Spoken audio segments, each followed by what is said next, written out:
Welcome, ghouls and goblins, to the Hall of Maim. The horror review and react YouTube channel where we discuss horror topics from two perspectives. That of someone new to the scene. And that is someone who loves the genre. Our goal is to catalog different avenues of horror to fill the Hall of Maim. Putting a spooky spin on the phrase, Hall of Fame. Alright, in this week's video, we'll be discussing The Terror of It. Released in 2017 and directed by Andreas Muschietti, does this movie deserve a frame in our halls? Let's find out. Yes, let's.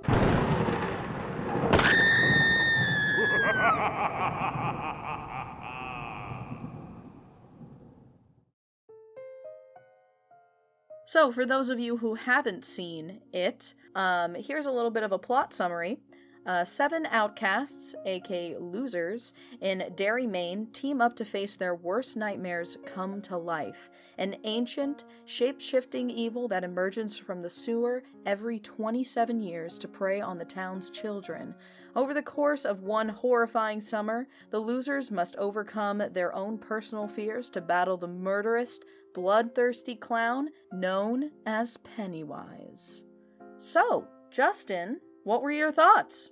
I was very much not looking forward to seeing this movie because I was under the impression that it would be quite frightening. Yeah. However, having now seen the movie, that was fucking cool. It was cool? Yeah, I wasn't scared. I don't feel like I was scared through any of it. I was just more impressed and kind of just interested in Pennywise and his abilities. And the whole manifestation of Pennywise was super cool. Mm-hmm.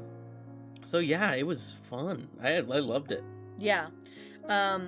This movie is phenomenal. Yeah.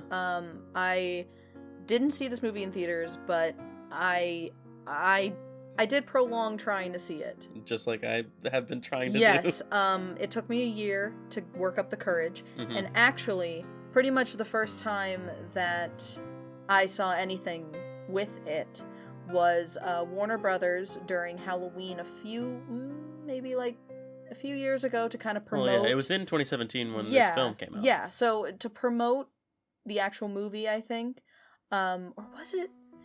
I think it was a while after. They had on Hollywood Boulevard, they had like a walkthrough maze of the actual thing, and that's the first time I saw anything with it. Yeah. I didn't even see the first movie, or like the miniseries all the way in the 90s. Yeah, I didn't see that at all, and it was scary. It made me want to watch it. Yeah. Because I was like, oh, is this really it? No, it really is it. Yeah, exactly. See, I've been going to horror nights for so long that this specific one, and especially since it was open to like more public people, and not in the park. No, I understood that it was going to be a little bit dimmed down. Yeah. Which it was, and there were a few things that I was like, oh, this is not as scary as it should be. I feel, but it was pretty interesting. So I watched the movie. I closed my eyes through literally almost all of it. Yeah. I couldn't deal with suspense as well as I can nowadays, especially with someone next to me when you're able to talk through a movie, it makes it so much easier. But when you are forced to be in a place with 40 other people and it's rude to make noise, it's so much more intense because you're silent. You can't make jokes about things. Yeah, you can't even you feel nervous to even breathe hard. Right. Yeah, because that's something that I think I am definitely benefiting from, having the ability to see these scary movies in company that I can make jokes with and have a lighthearted time. When I saw this movie, I watched it with somebody who doesn't like it when people talk. Yeah. So Plus I had to. Oh, you weren't in a theater actually. No, I wasn't. You didn't see this one in theaters. No, I didn't see this in theater, but I was with somebody that didn't want to talk too much, and so I kind of tried not to talk or ask questions because I didn't really understand a lot of things, and I still to this day don't really know everybody's name, all of the losers. Yeah. I'm trying the best. There's Mike. Yeah. There's Richie. There's Richie. There's Beverly. Bill. Ed. I don't know the fat kid's name. I forget his name, honestly. I think it was then, obviously said. And then the Jew. Yes. I don't remember his name right now. now. Stanley. Stanley! That was, yeah, because they were screaming it. Yeah. See, they didn't scream.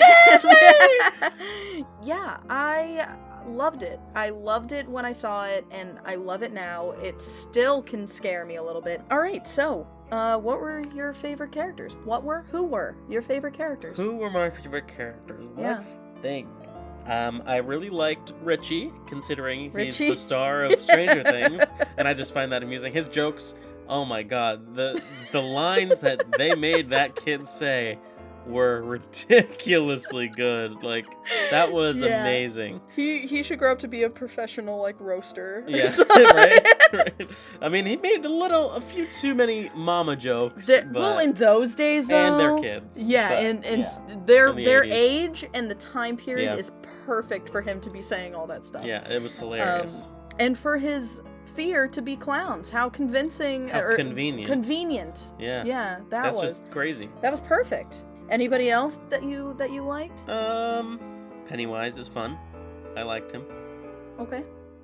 Is that all you have to say about him? Really. The star of the It franchise, and you just think that he's just fun? He's a swell guy. He's a swell man. I just think he's neat. You just think he's neat. Yeah. Yeah. Okay. Okay, so my favorite characters will always, forever, and always be Pennywise. Yeah. Okay, can we just talk about how good the acting is for kids in this movie? Yeah. There are a lot of movies. Even Georgie. Oh, even Georgie, yes. Like, we're going to go into it a little bit more, but they really picked a great group of kids for I'd this. say the only actor who felt a little bit fake was Mike. Mike? Okay, Yeah. why? Why do you Because there were points where it felt like he was reciting lines. And it didn't really feel authentic. Like, when they first got out of the It house, and they went and they had their fight, when Mike was saying, when he was leaving, it just felt a little bit like, okay, waiting for your next line, kind of a thing.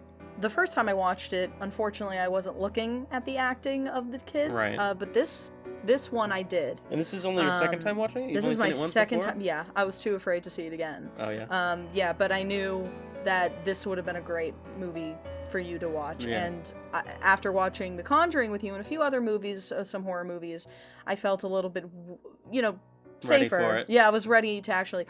But there was Ben. I'm just realizing is the name of that one kid. The one, yeah, we'll the say kid, the one kid. Yep. the one kid that we forgot the name of. Yep. He, there was a moment where he was. I was just listening to how he was acting, and I even had to get out of the movie for a second to just listen to how he was delivering these lines, and I was like, he can deliver lines a lot better than I could ever. Well, now they have probably very good directors. Oh my god! Yeah. Yes, no, they're in Hollywood, and they've probably been in stuff, and they've been acting for so long, and all this great stuff, and they probably did it a bunch of times. Yeah, they're in their teens, but they've had 25 years experience. Exactly. Yeah. No, but I was sitting there and I was like, my god, they're all doing great. I feel like we're really watching these kids live out their lives. Yeah, because it's no offense to anything, with the Stranger Things or anything, but the kids in there. Not quite as I feel convincing. like there are some times when they could deliver their lines a little better or act a little better or things like that. And including Stranger Things, Mike? You know what? No, I would have to go back and watch a few Stranger Things Yeah. to really see the difference. The delivery on the lines was perfect in this movie for everybody. There was no time that I felt that was a stupid line or that sucked. Or, even when, what was his name? The one with the cast. Ed. When he was talking to his mom and he was, standing up to her. This is a gazebo! This is a gazebo! Like, I believed that. I believed that he really didn't know what he was talking about. Yeah, I couldn't remember placebo. Means bullshit! My gosh. I will say, out of the kids, I don't have a favorite kid. Okay. I think mainly because I just love them all and they kind of all blend together because I'm more interested in Pennywise itself during this whole thing. That Pennywise is my ultimate favorite, but all the kids did phenomenal. What did you love about the movie? Well, I loved all of everything Pennywise did. I think my my all-time favorite part was the projector scene when he came out of the projector. That whole... It did feel cheesy? No, it didn't feel... No, the whole aspect ratio... No, that's not the right word. The perspective that they used to make him look bigger, and he was bigger. He took on a bigger form. That was just so great. It was amazing. Yeah. And just trying to picture that scene, like, happening to me, that'd be like, oh. Yeah, I would hate that so much. So yeah, that was cool. The sets were all amazing. I loved when they were going through the house and like just looking at the state it's in. Specifically when they were going up the stairs and all those spider webs were in frame. That whole setup just looked so good. Yeah, because sometimes when people go, into houses that have been abandoned, it doesn't feel like it's been abandoned that long. Right. I have been to places that have been abandoned for probably not as long as the house was, but they have cobwebs. They have the leaves everywhere. Yeah. It's so accurate to what a house would look like if they just kind of left it there and it's been on the street. Now, it makes me wonder, what is the city of Derry doing with that property? Like, they know the house isn't there, or it's not occupied. Yes, that is true. And that's kind of what I was saying, with why keep the fence up if the fence is open in the front for everyone to walk in? We're going to go into it more, but the whole thing with all of this is that the adults and the people that live in Derry do not care that all this is happening. They don't even see it. They hardly notice. They don't even see it. All they know is the kids go missing. Even if there's a house there, it's kind of like being in LA. There are abandoned houses all over the place. Mm-hmm. And, they eventually, because of the high population, become crack houses pretty much, just like, what Richie was saying, going inside a crack house and everything. But they don't care. They don't care enough to do stuff like that. They're just living out their days and, whatever. It's fine.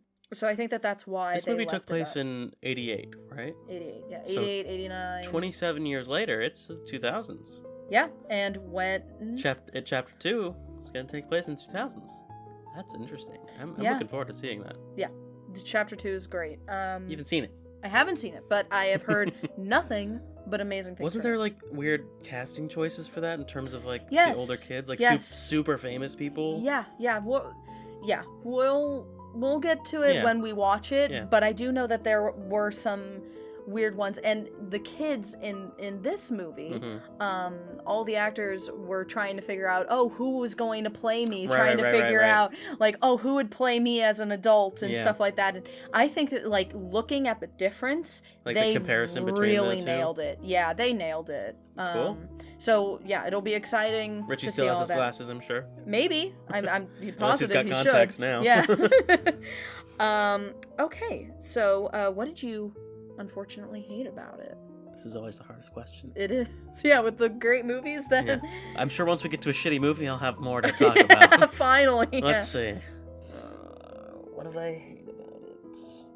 I guess I'll go first. Yeah, please. I'll go first. I think the thing that I don't like about it, but it's a part of the movie, and it's hard, to say, but the uncomfortableness that things like, that Beverly had to go through. Right. The real problems. The real, very real, those are the scariest parts of the film to me. And that's so unfortunate and so sad, but that's... Yeah, I think something I didn't particularly care for was how intense Henry was as a bully because of his situation at home. And his dad's a cop, and he's fucking rude to his son because he probably has to go through a ton of shit during the day with criminals and having to come home to a delinquent son. That must be pretty hard. I think it's kind of the reverse of that. I think that... like seeing of how I know he was terrified because, the dad was kind of shooting a gun at the floor next to him. Dance, monkey! Right. The thing is, I think that he's abusive towards his son. Oh, yeah. Like, extremely. No, for sure. And I think that he kind of projects that because that's, like, how it's unfortunate to say, but all kind of bully stories They kind of stem from happen. something, yeah. Yeah, and Henry actually is toned down a lot for this movie. Right, you said that. Yeah, he isn't as bad as he is in the novel. Now, something I'm going to state right here, right now, I have not read the book. Mm-hmm. I'm too afraid to be 1,000% honest, because there is so much more to it than meets the eye. Yeah, honestly, yeah, it is. I didn't realize he was a transformer. Yeah. I guess he is a transformer. He is a transformer. More than meets the eye. Right. Pennywise the transformer. Oh man, what car would he be if he was a transformer? You know those little clown buggy cars. Oh, he'd be a clown car. Oh man. So I guess, that's what I really didn't like about it, is, the real stuff that was having to be faced. Mm-hmm. Yours is about Henry, and, that kind of makes sense and everything. It's necessary, though. It gives the characters actual life, and it makes them who they are. Yeah. Which is understandable. Yeah. It gives them a lot of character to them, instead of, I'm a kid. Yeah. To really get into the story, which the story isn't as long because we're going to have to really dive back into the book that was written by Stephen King, which this movie is based on. Good, it's not based off of a real story. Well, we don't know that. No. Okay. The book was released in 1986. It was known not only as a horrifying book, but also for its large page count at around 1,138 pages. I think the longest book I've ever read was around 600 pages. 600? Yeah, I wouldn't be able to read all that. No, that's like a month or more. Yeah, not only that, it weighs about 4 pounds. Just tie up a bunch of It books and just start curling them. Yeah. There you go. How'd you get so swole, man? It. It what? It, man. Okay. And it also took 4 years to write. 1,000 pages, I fucking believe it. Yeah. Stephen King's claim that the book's inspiration was based on the classic Norwegian fairy tale called The Three Billy Goats Gruff. It's about 3 scrappy goats outsmarting a bridge troll. You can assume that the 3 billy goats are the representation of the losers, the bridge is Derry, and the troll is Pennywise. So that's really interesting. During the writing process, it was also known that King was under the heavy influence of cocaine. Massively. But he is 3 decades sober. Let's just okay. get that out of the way. I mean, some things can only be born from being under the influence of something. Right. It's no secret that King has been deemed the master of horror, but it actually was his last and final exam, as he puts it, on horror. How much had he done before that? A few things. Cool. A lot. Yeah, because he has a pretty big name. Massively, yeah. He has a lot of books to him. Yeah, I know it's not just it, but I don't know what else he's done. Right. So I'm going to recite a little bit about his thoughts on that and what he kind of means by that as a final exam. I wanted to examine a little bit of horror itself, and I thought to myself, why don't you write a final exam on horror and put in all the monsters that everyone was afraid of as a kid? Put in Frankenstein, the werewolf, the vampire, the mummy, the giant creatures that ate up New York in the old B movies. Put them all in there. And I thought, how are you going to do that? And I said, well, I'm going to do it like a fairy tale. I'm going to make up a town where these things happen, and everybody ignores them. Yep. King certainly did put everything he could into it, from historical anecdotes, pop culture and fairy tale references, homages to literature, symbolism, wordplay, chase scenes, and most of all, there's a longing for a simpler time and an underlying belief that it really wasn't simpler, but it just felt that way.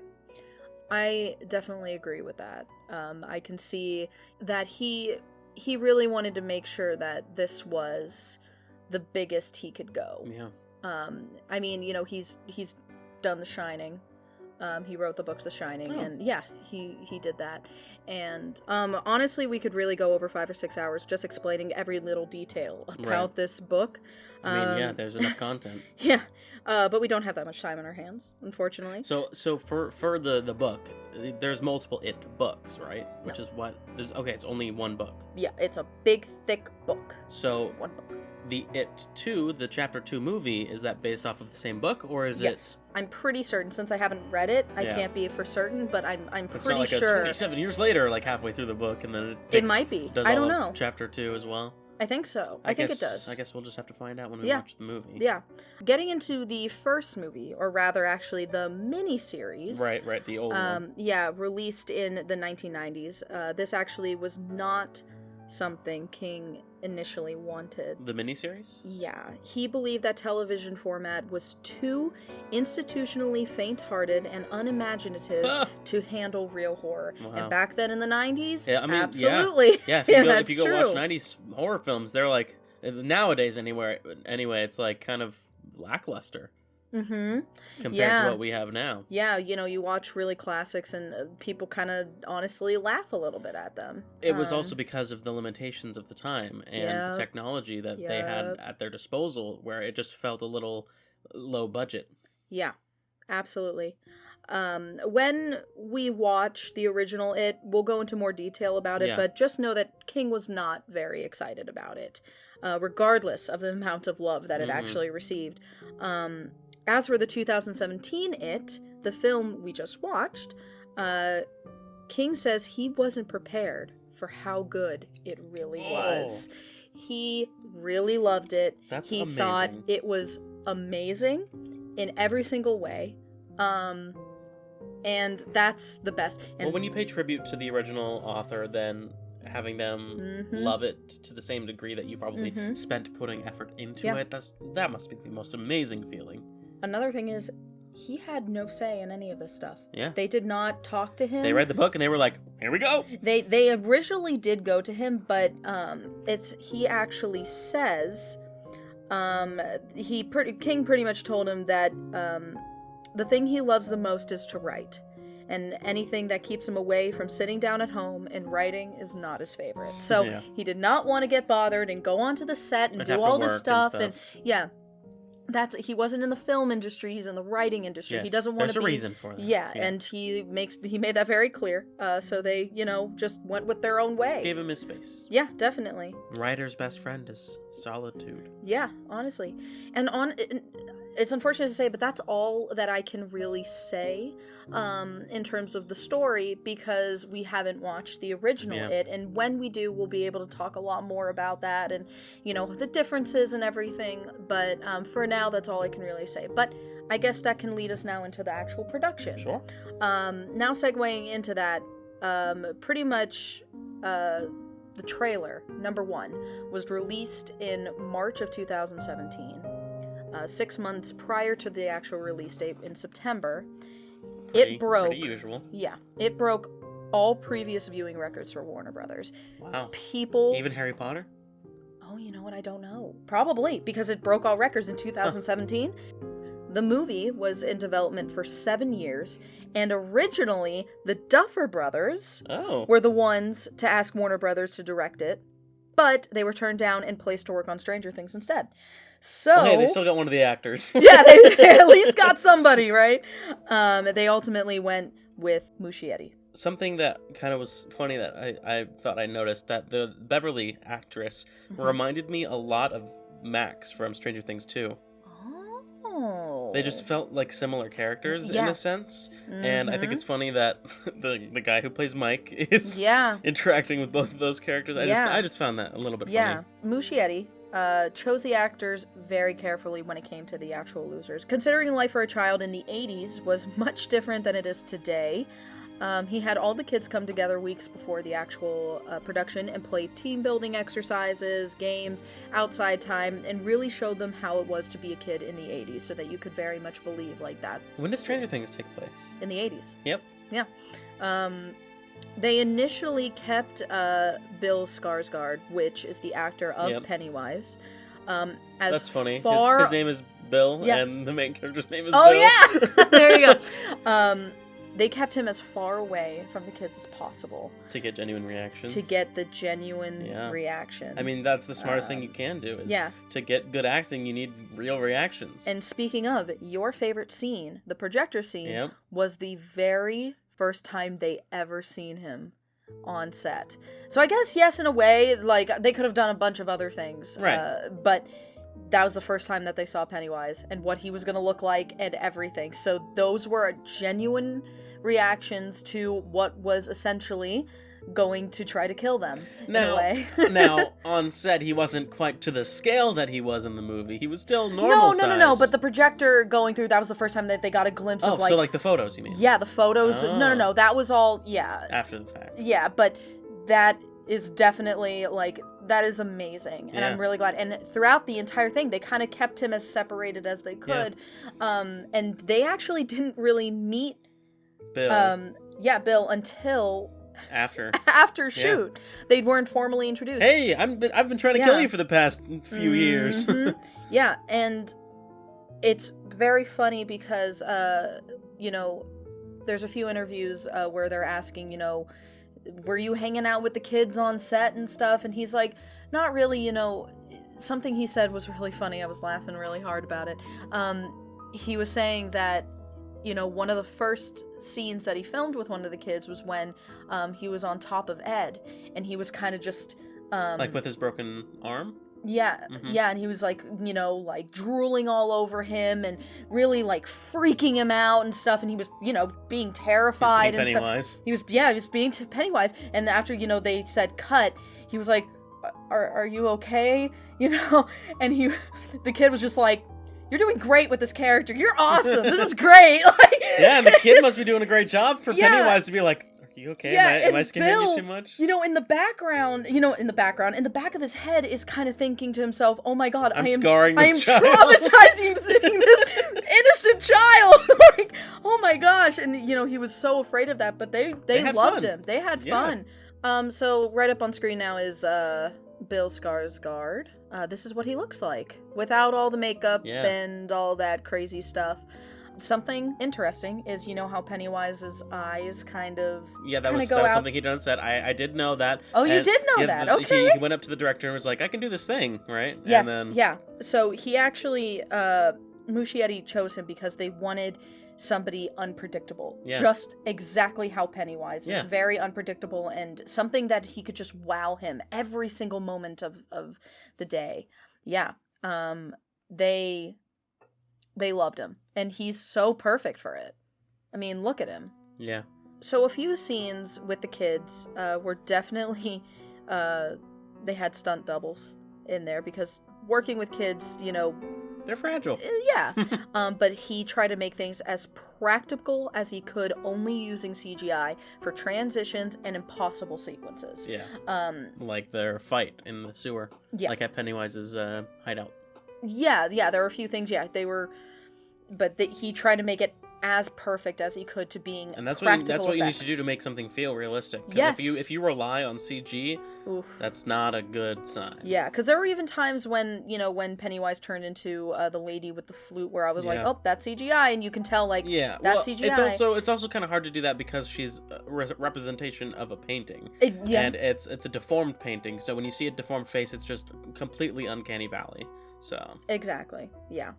Skarsgård based his performance as Pennywise on things that actually scares him the most. He finds things very unsettling and difficult to look at. And, just so pretty much he said in an interview that everything that you see on the screen there is just literally all of his fears come to life. Right. His own personal fears. Yeah. So why I've said that I feel like you would have loved to play Pennywise is because he had to use multiple different voices for Pennywise, so that, he kind of has all these different personalities.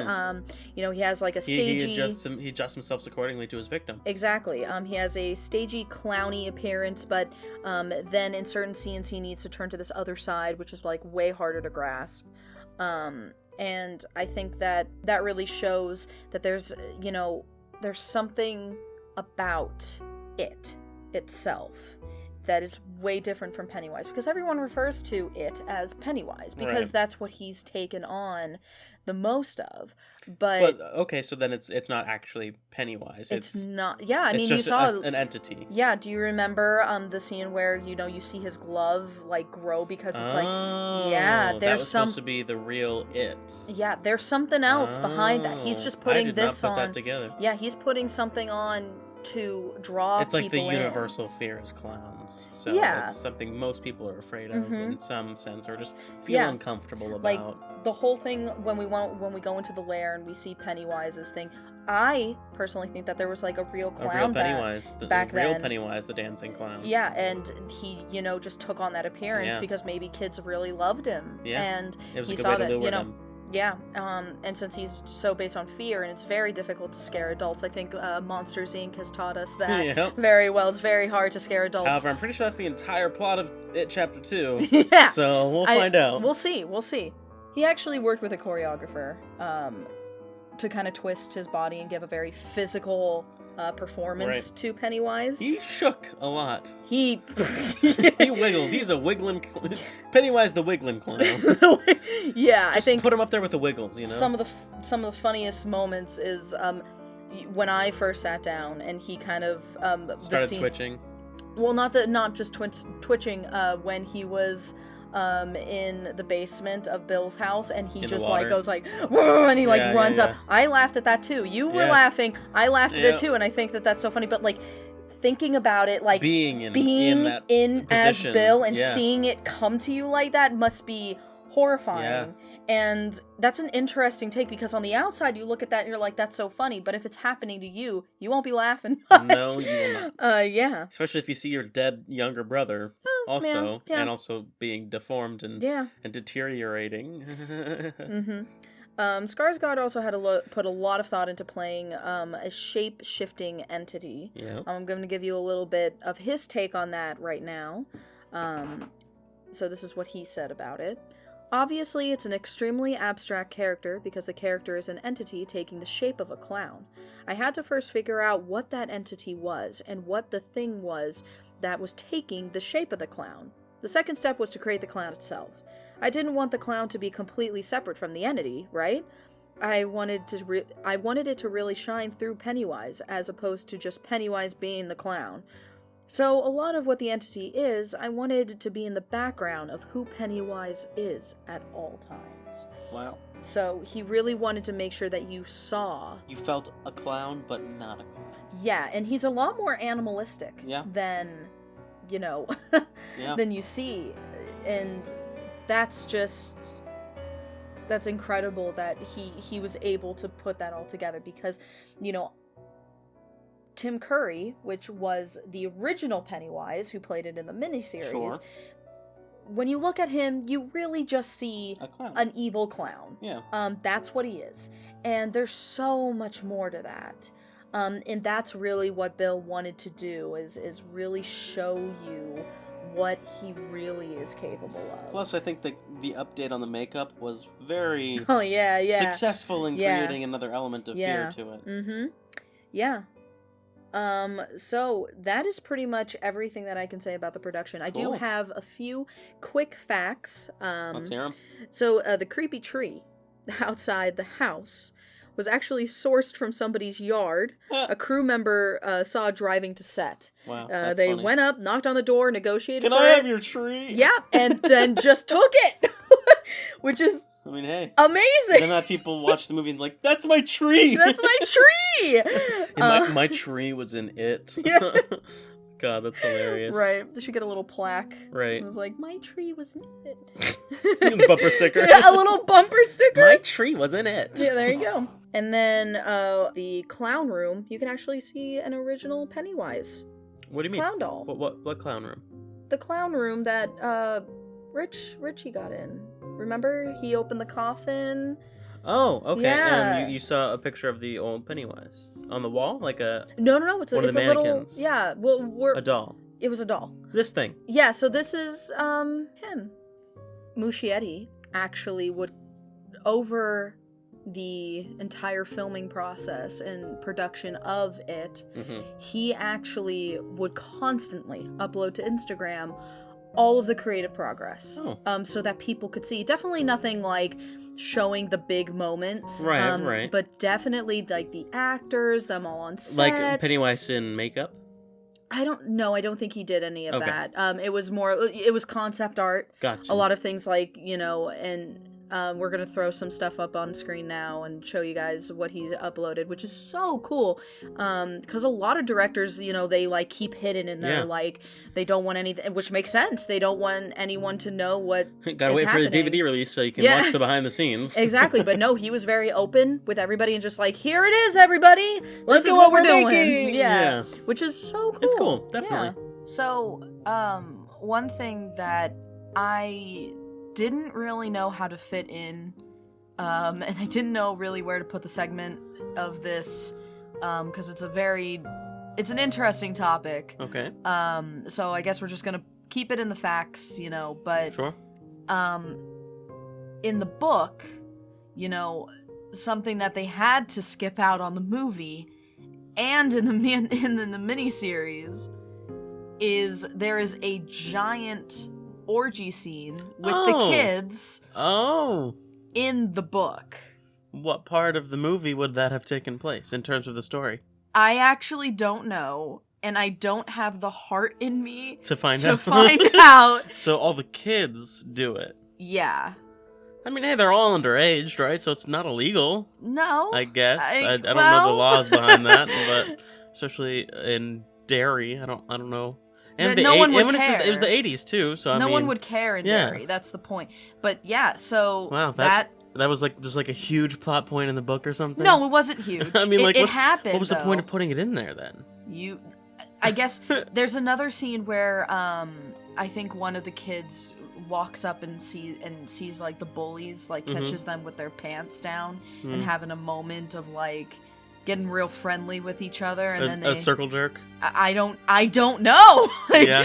These are little things that I've read. Again, I have not read the book, Yep. and I have no idea, but that is something that I needed to say because it is something a lot of people were thinking was gonna be in the movie, or not going to be. They were just like, what if this is in the movie? Right. Like, what? I don't think they're going to. No, and of course the logistics they're not. behind that are not okay. No. But yeah, there is an orgy scene in the book with the kids, and it happens, and yeah. So let's just move on from this topic. Okay, great. It appears it's about time to determine if this film deserves a place in the Hall of Maim. Yes, and we base that off of 3 questions. Did it break box office records? How much money did this film make? Yeah. So with its opening weekend, it brought in a record-breaking $117.2 million. That's a little bit more than The Conjuring got. In North America. Only in the U.S. Only in the U.S. Oh my god. The film had only a $35 million budget. Was that the opening weekend? Opening weekend, within the first few days. Oh. Do you want to know how much the film made in a total of its screen time? I don't know. I'm afraid of that number. This is the scariest part about the movie.